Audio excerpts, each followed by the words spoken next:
네, 오해는 하나님을 감동시키는 방법, 하나님을 움직이는 방법이 무엇일까요? 바로 감사입니다. 하나님을 움직이고 하나님의 마음을 감동시키는 감사라는 제목으로 오후 말씀을 전해드리겠습니다. 시편 50편 14, 15절 하고 22절, 23절을 읽겠습니다. 시편 14절, 50편 14절 시작. 감사로 하나님께 제사를 드리며 지극히 높으신 자에게 내 서원을 갚으며 환난 날에 나를 부르라. 내가 너를 건지리니 내가 나를 영화롭게 하리로다. 아멘. 22절 보겠습니다. 22절, 23절 시작. 하나님을 잊어버린 너희여, 이제 이를 생각하라. 그렇지 않으면 내가 너희를 찢으리니 건질 자가 없으리라. 감사로 제사를 드리는 자가 나를 영화롭게 하나니 그 행위를 옳게 하는 자에게 내가 하나님의 구원을 보이리라. 아멘. 네. 그 사도행전에도 보면 바울과 실라가 감옥에 갇힌 때가 있었습니다. 그들은 핍박을 받고 또 매를 맞고 고문을 받은 다음 감옥에 갇혔습니다. 그런데 바울과 실라가 감사의 찬양을 드렸어요. 그랬더니 어떻게 됐습니까?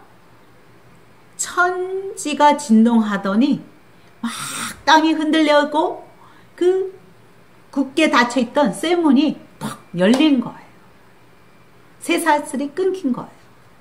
네, 그 정도로 천지를 진동시키는 것이 감사의 마음입니다. 감사의 찬양입니다.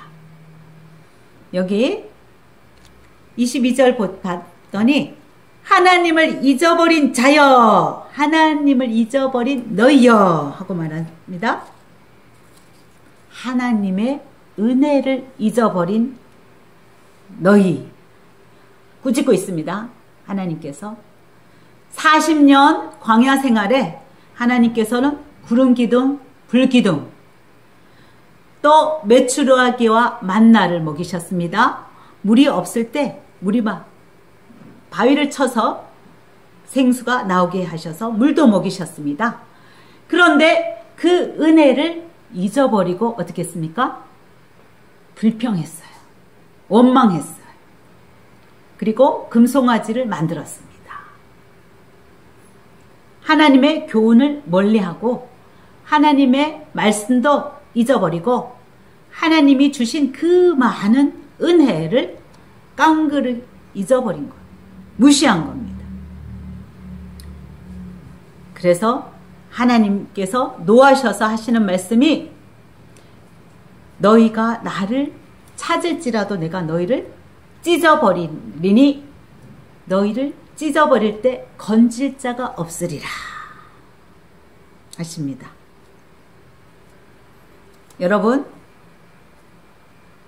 여러분에게 환난의 때가 옵니다. 고난의 때가 옵니다. 예상치 못한 어려움이 닥칩니다. 불행이 닥칩니다. 그러나 시편 14절에서 감사로 하나님께 제사를 드리고 내가 서원한 것을 갚으면 그리고 나서 환난 날에 나를 부르라. 그러면 내가 너를 건져주리라. 너를 영화롭게 하리라 하고 말씀하고 계십니다. 네, 감사하지 않으면요 시험이 듭니다. 감사하지 않으면 어려움이 옵니다. 감사하지 않으면 이렇게 지름길로 갈 거를 돌아갑니다. 하지 말아야 할 고생을 하게 됩니다. 인간끼리도 마찬가지입니다. 사람과 사람 관계에서도 은혜를 모르고 배반하면 배은망덕한 사람. 이래서 이전보다도 더 그 사람과의 관계가 나빠집니다. 사람은 잘해주면요, 더 잘해주지 않는 거에 대해서 불평해요. 지금까지 해주는 거는 당연하다고 생각해요. 해주다 안 해주면 오히려 욕해요. 그게 인간입니다. 이스라엘 백성도 마찬가지였고요. 야곱이 베델에서 돌베개를 베고 잘 때 천사를 만났어요. 그죠? 네. 야곱이 하나님께 베델에 하나님의 전을 짓겠다고 서원했습니다. 그런데 서원을 갚지 않았어요. 그리고 야곱의 삼촌, 외삼촌 라반의 집에 갔습니다. 거기서 어떤 일이 있었습니까? 사랑하는 라헬을 아내로 얻기 위해서 7년을 고생해서 일을 했지만 무보수로 라헬이 아니라 첫날 밤 자고 일어났더니 누가 있어요? 옆에 레아가 있습니다. 사랑하는 라헬을 얻기 위해서 또 7년을 일합니다. 14년이죠. 그 다음 또 일을 하면서 라반하고 계약을 맺으나 수십 차례 라반이 그 계약을 어기고 바꾸고 합니다. 그래서 야곱은 많은 사람을 속였지만 자기가 오히려 삼촌으로부터 속임을 당합니다. 사기를 당합니다. 그러한 어려움을 겪고 나중에 20여 년 후에 형 에서를 만나러 갑니다. 고향으로 돌아갑니다. 그때서야 야곱이 밤에 천사와 씨름하면서 한돋보가 부러지면서 다시 예전에 서원했던 것을 기억하게 됩니다. 하나님의 전을 짓겠다고, 성전을 짓겠다고 했던 것을 기억하고 갚는 것을 볼 수 있습니다. 그리고 형을 만났을 때도 관계가 회복되고 또 고향으로 돌아가게 됩니다. 네, 혹시 우리 마음속에 서운한 바가 있는데 갚지 않은 것이 있습니까? 하나님 앞에서 맹세하고 또 하나님한테 구하기 전에는 하나님 이걸 들어주시면 조건부로 제가 이렇게 하겠습니다. 약속을 했는데 이루어진 후에 새까맣게 잊어버리고 있는 것은 있지 않습니까? 하나님께서는 그 소원한 것을 다 기억하고 계십니다. 네, 우리가 인간에게도 마찬가지로 감사할 줄 알아야 됩니다. 저도 이렇게 저희 교회에 스타렉스를 주신 그날 교회에 어제 또 감사의 표현으로 작지만 그 탈북 우리 형제 자매들한테 떡과 과일을 보냈습니다. 집집마다 이렇게 추석을 한가위를 앞두고 그 실향민이 된 혼자 온 형제도 있고 자매도 있고 또는 대부분의 가족을 북에 두고 혼자 이렇게 쓸쓸하게 한가위를 추석 명절을 보내야 될 우리 북의 식구들한테 자그마하지만 보냈습니다. 사실 스타렉스도 어떻게 온 거냐면 우리 그 탈북 목사님이 가장 어려우실 때, 가장 개척하고 힘드실 때 저희 부부가 작지만 또 그분들 위해서 작은 재물을 헌금을 했던 겁니다. 그때 눈물 흘리시면서 고맙게 생각하시고 그게 6년 전의 일인데도 제가 개척하고 나올 때 눈물을 머금으시면서 선뜻 스타렉스를 주시겠다는 거예요. 본인은 그걸 주면 차가 없어지는데 저는 교인 한 명도 없고 거기는 교인이 많아서 스타렉스가 반드시 필요한데도 얼른 저에게 주시겠다고 약속을 하십니다. 네, 사람과 사람끼리도 서로가 서로를 위해서 은혜를 베푼 것에 대한 감사가 있어야 또 그 관계가 좋은 관계로 계속 지속이 됩니다. 하나님도 재물이 있는 곳에 불로 임하셨습니다. 열왕기상 18장 30절에 40절 보면 엘리야의 제단이 있습니다. 나무를 쌓고 돌을 12지파를 상징하는 돌 12개를 쌓고 또 흙을 도랑과 흙을 파고 그 위에 물을 붓습니다. 정말 소중한 물입니다. 3년 6개월 비가 안 왔기 때문에 이 물은 굉장히 소중한데 목숨과도 같은 이 물을 12덩어리 항아리를 붓습니다. 가득. 그리고 그 위에 각을 뜬 소를 바칩니다. 이 번제물 위에, 제물 위에, 헌신 위에, 희생 위에 하나님께서 불로 임하셨습니다. 그렇습니다. 제물이 있는 곳에 너희 마음도 있다고 하셨습니다. 제물과 하나님을 겸하여 섬길 수 없다고 하였습니다. 제물을 드리는 것은 제물보다도 하나님이 더 소중하다는 것을 간증으로 표현하는 것입니다. 모든 것이, 모든 제물이, 하나님이 주신 모든 것이 하나님 것임을 고백하는 작은 하나의 표현입니다. 감사의 표현으로 제물을 드립니다. 창세기 15장 17절에 보면 아브라함이 제물을 드렸습니다. 해가 뜨고 해가 지매 어둠이 올 때 횃불이 제물 사이를 지나갑니다. 쪼개놓은 그 번제물 위에 불로 태우시고 지나갑니다. 불로 응답하십니다. 역대하 7장 2절에 솔로몬은 1000번제를 드렸습니다. 그리고 기도를 마치고 났더니 하늘에서 불이 내려와 번제물과 제물을 살라버렸고 주님의 영광이 성전에 가득하였습니다. 이렇게 제물이 있는 곳에 하나님께서 불로 임하셨습니다. 열왕기상 17장 가난하고 가난한 사르밧 가부가 있습니다. 마지막 떡가루 한 줌, 기름 한 방울 이거를 먹고 죽으려고 했던 가난한 사르밧 가부에게 엘리야가 갔습니다. 그러나 사르밧 가부는 그 엘리야 선지자를 위해서 자기들이 먹어야 할 마지막 식량을 그 엘리야 선지자에게 바칩니다. 그리고 몇 날 며칠 그분을 위해 공대를 하고 먹입니다. 대접을 합니다. 이랬더니 어떻게 됐습니까? 사르밧 가부의 그 항아리에 떡가루가 마르지 않는 거예요.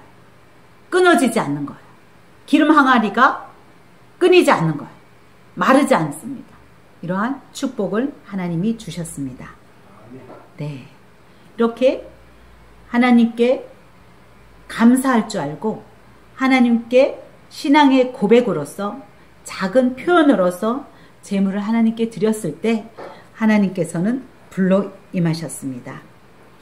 종교개혁가인 마틴 루터도 하나님께 거룩한 감사 절기를 기쁨으로 드릴 때 자손을 축복하시고 장막의 지경을 넓혀주신다고 하셨어요. 하나님은 우리가 감사의 표현을 하나님께 드릴 때 하나님은 우리의 자손을 축복해 주신 거예요. 나뿐만 아니라 내 자손을 축복하시고 그 지경을 넓혀주시겠다는 거예요. 떡반죽 그릇이 마르지 않게 해주시겠다는 거예요. 하나님께서 모든 사람에게 무조건 그렇게 축복해 주시는 게 아닙니다. 복을 주시는 게 아닙니다. 하나님의 마음에 합하도록 하나님의 마음을 움직이는 하나님의 마음에 드는 자에게 하나님께서 축복하십니다.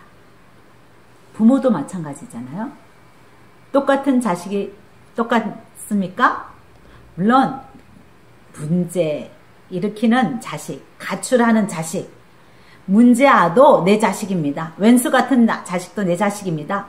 버릴 수가 없습니다. 네, 그렇지만 그 중에서도 더 이쁜 자식이 있습니다. 엄마의 마음, 아빠의 마음을 감동시키고 모든 것을 주어도 눈에 넣어도 아깝지 않은 자식이 있습니다. 그 자식은 어떤 자식입니까? 고마움을 아는 자식이에요. 무엇을 주지 않아도 부모에 대한 고마움을 아는 자식은 자꾸 주고 싶어요. 모든 것을 주고 싶어요. 목숨까지도 주고 싶습니다. 이렇게 감사로 제사를 드리는 자는 나를 영화롭게 한다. 이렇게 합니다. 그리고 그 행위를 옳게 하는 자에게 하나님께서 구원을 보이리라 하십니다. 네, 많은 사람들이 은혜를 입어도 감사할 줄 모릅니다. 그 예가 누가복음 17장에 있는데요. 10명의 문둥병자가 있었어요. 예수님이 문둥병자 10명을 낫게 해주셨습니다. 그런데 10명 다 나았는데 누구만 돌아왔습니까? 한 명, 사마리아인, 이방 사람인 사마리아인 한 사람이 예수님께 돌아와서 예수 발 앞에 엎드리고 감사하며 하나님께 영광을 돌렸더라 합니다. 그러니까 예수님께서 말씀하셨어요. 10사람이 다 깨끗함을 받지 않았느냐? 그 9은 어디 갔느냐? 왜 너만 왔느냐 이겁니다. 이방인 이 한 사람 외에는 감사할 줄 모른 거예요. 그랬더니 이 이방인에게 내 믿음이 너를 구원해줬다. 다른 사람 문둥병 다 나았어요. 그러나 다른 사람들은 손가락 잘린 사람도 있고 코가 문드러져서 썩어서 떨어진 사람도 있고 발가락이 없는 사람도 있고 온전치 않아요. 그러나 문둥병은 나았으니까 이제 더 이상 썩지는 않아요. 하지만 돌아온 감사를 드리는 이 사마리아인은 어때요? 떨어졌던 손가락이 새로 생겼어요. 코가 새로 만들어졌어요. 내가 오늘 하나님께 영광의 감사의 제사를 드림으로 내가 오늘 구원을 받았다. 완전케 된 겁니다. 온전한 모습으로 하나님이 고쳐주신 겁니다. 네. 그래서 하나님께서는 감사하는 자에게는 남의 것을, 감사할 줄 모르는 사람 것을, 악한 사람의 것을 빼앗아서 더 준다는 거예요. 아멘. 있는 자는 더 채워준다는 거예요. 없는 자는 더 없게 됩니다. 세상으로 볼 때는 그게 불공평해 보입니다. 하지만 하나님 나라의 법칙은 10달란트를 줬는데 10달란트를 남긴 사람에게 악한 1달란트를 숨겨놓고 땅에 묻어둔 그 1달란트 마저 빼앗아서 이 10달란트 가진 사람에게 열심히 수고하고 땀 흘려서 일해서 10달란트를 남긴 이 사람에게 더 주는 거예요, 하나님. 그게 하나님 나라의 법칙인 거예요. 그래서 있는 자는 넉넉하게 되되 없는 자는 있는 것도 빼앗기리라 하고 마태복음 13장 11절 11절. 그게 천국의 비밀이라는 거예요. 천국의 비밀을 아는 것이 너희에게 허락되었으나 그들에게는 아니다. 이방 사람에게는 몰라. 그러나 너희들 택한 백성 너희들은 천국의 비밀을 알게 해 주었다. 무릇 있는 자는 받아 넉넉하게 되되 없는 자는 그 있는 것도 빼앗기리라. 이것이 하늘나라의 천국의 비밀이라고 예수님께서 말씀하고 계십니다. 이렇게 감사하는 자에게는 하나님의 은혜를 아는 사람에게는 하나님께서 더 많이 부어주신다는 거예요. 넉넉한데도 더 채워주신다는 거예요. 그래서 우리가 하나님께 감사할 줄 알아야 됩니다. 감사의 예물을 드릴 줄 알아야 됩니다. 요즘은 정말 더더구나 감사를 모르는 때입니다. 부모를 배반하는 때입니다. 자식들이 부모를 몰라요. 물론 우리도 커서 그 부모님이 진자리 마른 자리 또 밤잠 못 주무시면서 키운 거를 다 잊어버려요. 우리 딸도 그제 그러더라고요. 엄마 나한테 뭐 반찬 뭐 해줬어요? 뭐 만들어줬어요? 최근 들어와서 제가 교회에서만 음식하고 집에서 음식을 못하니까 자기한테 엄마가 요리를 뭐 해줬냐는 거예요. 따지더라고요. 가만 생각해보니까 그래도 내가 직장생활하면서 힘들었지만 김밥도 만들어주고 초밥도 만들어주고 튀김도 많이 만들어주고 만두도 만들고 송편도 만들고 안 만들어준 게 없더라고요. 엄청 많이 만들어줬는데 다 까먹었는 거야 걔는. 지금 안 해주니까 옛날에 해준 거 도로암 답은 그러니까 헛수고가 된 거예요. 네, 그렇게 인간은 망각의 동물입니다. 잊어버립니다. 그래서 지금이라도 해준 증거를 사진으로 찍어놔야 될 것 같습니다. 비디오로 많이 찍어놨는데 비디오도 새로운 기계가 나오니까 옛날 테이프들을 재생할 수가 없어서 그런데 정말 잠 못 자고 키웠죠. 우리 축복이를 돌보시는 우리 전도사님 잘 아실 거예요.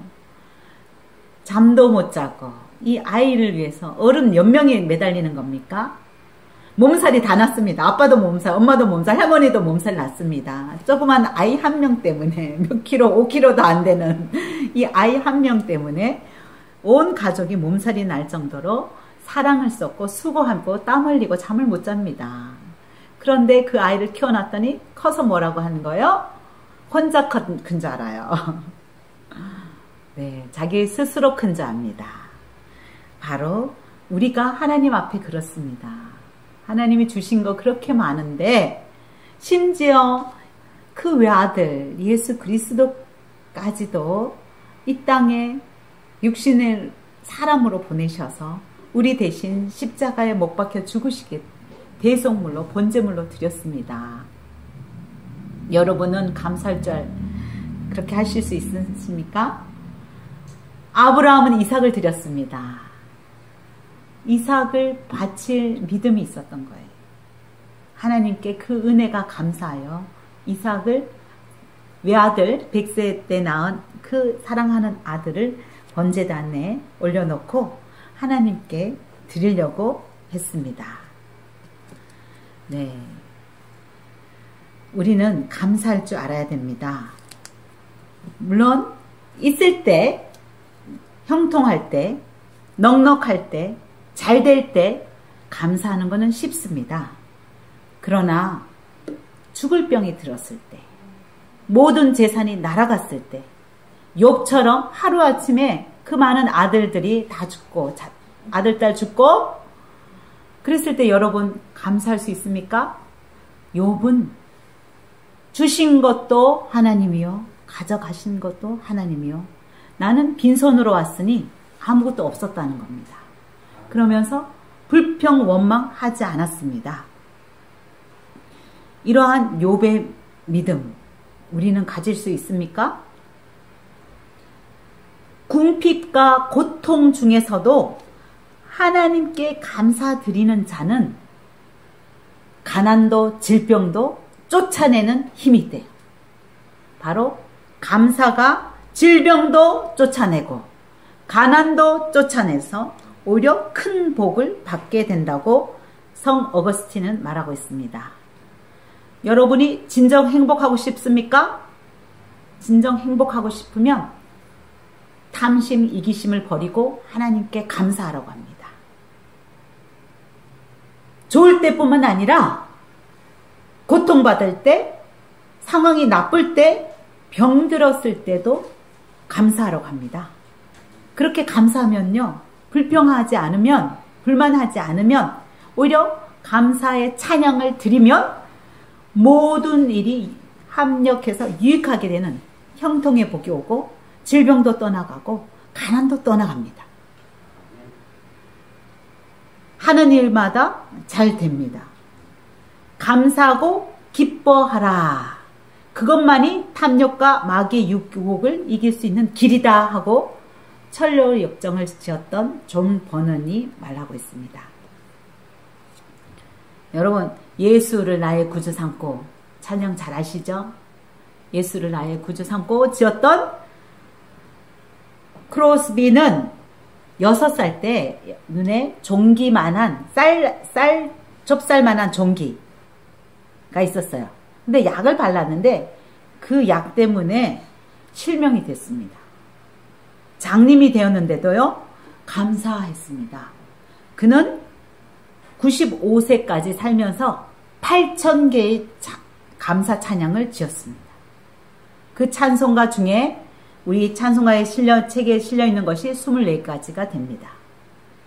이렇게 그는 장님이고 어렸을 때 다른 사물을 볼 수 있었으나 그 실수로 약을 잘못 쓰므로 실명이 되었는데도 하나님의 능력과 하나님의 도움을 구하면서 하나님의 뜻대로 감사하며 살려고 노력했고 95세까지 장수하면서 그렇게 8,000개의 찬송가를 지었습니다. 마쓰시다 고노스케라는 파나소닉 창업자가 있습니다. 일본 파나소닉 창업자는 아주 가난했습니다. 굉장히 가난했고 학교를 못 나왔어요. 또 몸이 허약했어요. 병에 잘 걸렸어요. 그런데 그가 570개의 사업체를 둔 13만 명의 종업원을 둔 대기업가가 되었습니다. 그는 하나님께 감사하는 자였어요.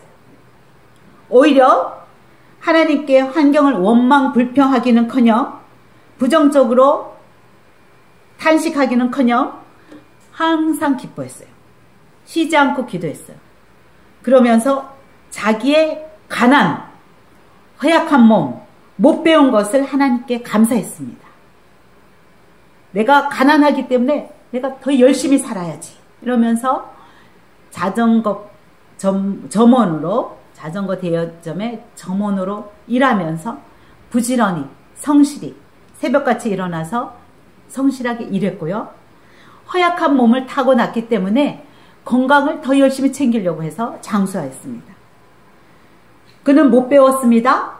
못 배웠기 때문에 항상 다른 사람들의 조언과 말에 귀 기울이면서 겸손했습니다. 그래 그 환경을 오히려 원망하지 않고 하나님께 감사하면서 성실하게 살았던 결과 그가 570개 사업체를 거느리는 창업주가 되었고 13만 명의 종업원을 거느리는 그러한 대기업가가 되었습니다. 그는 늘 긍정적이었고 적극적이었고 창조적이었고 하나님 앞에 겸손하게 감사드리는 그런 사람이었습니다. 우리가 겸손하게 하나님을 의지해야 됩니다. 하나님은 우리에 향한 뜻이 뭐라고 했습니까? 데살로니가 전서 5장 18절에 항상 기뻐하라, 쉬지 말고 기도하라, 범사에 감사하라. 네, 오전하고 마찬가지입니다. 하나님을 의지하고 그 도움을 구하는 자에게 지혜를 주신다고 했습니다. 세상이 감당하지 못하는 지혜를 주신다고 했습니다.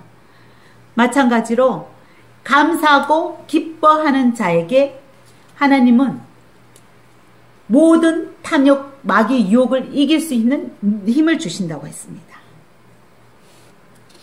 마음의 염려, 근심, 불안, 초조, 절망, 불평, 탄식이 있을 때 불평하지 않고 원망하지 않고 오히려 감사의 찬양을 드리고 감사의 말을 하고 긍정적인 생각을 하며 마음을 지킬 때 하나님께서는 환경까지도 바꾸어 주신다는 거예요. 물론 마음이 슬프고 우울하고 답답할 때 감사하기 어렵습니다. 그러면 억지로라도 감사해요. 억지로라도 웃으세요. 암에 걸린 사람에게 가장 좋은 게 웃음 치료입니다. 그런데 가짜로 웃으래요. 하하하하하. 웃고 싶지 않을 때도 하하하하. 웃으면 뇌가 가짜 웃음도 진짜 웃음으로 판단해요. 그래서 호르몬이 나옵니다. 도파민이 나옵니다. 도파민 나오고 NK세포가 활성화됩니다. 그래서 암세포를 잡아먹습니다. 억지로라도 웃으세요. 억지로라도 감사하시고 억지로라도 기뻐하십시오. 그러면 질병도 떠나갑니다. 가난도 떠나갑니다. 역경도 떠나갑니다. 하나님이 우리를 향하신 뜻입니다. 그것이. 하나님은 우리를 위해서 감사하라고 하십니다. 우리를 위해서 기뻐하라고 하십니다. 우리를 위해서 쉬지 말고 기도하라고 하십니다. 그럴 때 꽉 막혀있는 질병, 궁핍, 고통, 어려운 환경이 떠나간다는 겁니다.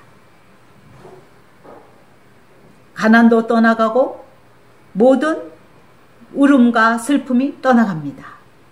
이럴 때 하나님께 찬양 드렸을 때, 바울과 실라가 찬양 드렸을 때 그 천지를 진동케 하는 그 감사의 찬양으로 인하여 옥문이 열립니다. 옥문이 열리고 간수의 집도 구원받게 됩니다. 우리도 마찬가지입니다. 우리가 감사 찬양을 드릴 때 우리 가정이 깨어집니다. 변화됩니다. 아팠던 우리 아들, 딸들이, 고통받던 우리 자녀들이 돌아옵니다. 회복됩니다. 질병은 떠나갑니다. 가난도 떠나갑니다. 환경에 대한 원망, 불평, 탄식, 부정적인 것을 감사의 찬양으로 바꾸십시오. 감사 기도로 바꾸십시오. 그럴 때 하나님께서 여러분에게 건져주시고 여러분의 기도를 들어주십니다. 감사하는 자에게 하나님께서 응답하시고 너를 환난 날에 건지시리라, 너를 영화롭게 하리라 하고 말씀하고 계십니다. 시편 14절 15절 한 번 더 읽고 말씀을 마치도록 하겠습니다. 큰 소리로 다시 읽어보겠습니다. 시작. 감사로 하나님께 제사를 드리며 지극히 높으신 자에게 내 소원을 갚으며 환난 날에 나를 부르라. 내가 너를 건지리니 내가 나를 영화롭게 하리라오다. 아멘. 우리는 하나님의 은혜를, 하나님의 사랑을 잊어버리는 자가 되지 맙시다. 하나님께 작은 것이라도 감사드립시다. 하나님께서는 가난한 사람은 소가 아니라, 염소가 아니라, 양이 아니라 이렇게 비둘기를 가지고 와도 된다고 합니다. 하나님은 최선을 다해서, 하나님은 그 동기를 보십니다. 물질의 크고 작음을 보시는 게 아니라, 액수를 보는 게 아니라 그 마음의 동기를 보십니다. 그래서 두렙돈을 드린 가부가 제일 많이 드렸다고 하나님께서 인정하셨습니다. 그것처럼 우리가 신령과 진정을 다해서, 온 마음을 다해서 하나님께 감사를 드리는, 감사의 찬양을 드리는